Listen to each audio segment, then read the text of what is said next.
বন্ধুরা, আপনারা জানেন যে আজকে রাত পার হলে কালকে পশ্চিমবঙ্গের দ্বিতীয় দফার ভোট, এবং এই দ্বিতীয় দফার ভোটে বামপন্থীরা কোন কোন বিধানসভায় গিয়ে সেই নিয়ে আজকে আলোচনা করতে চলেছি।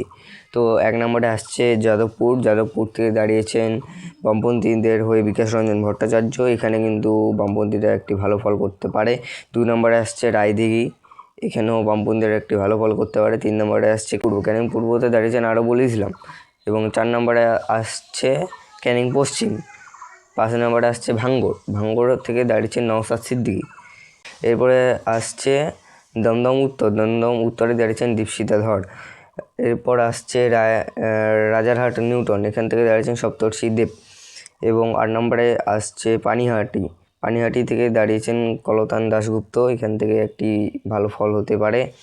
এরপরে আসছে আমডাঙ্গাতে দাঁড়িয়েছেন বিশ্বজিৎ মাহাতো। এরপরে আসছে হাড়োয়া এবং দেগঙ্গা, এখানেও একটি ভালো ফল করতে পারে বামপন্থীরা।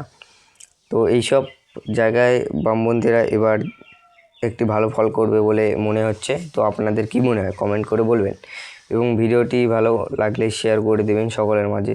তো দেখা হচ্ছে নেক্সট কোনো ভিডিওতে।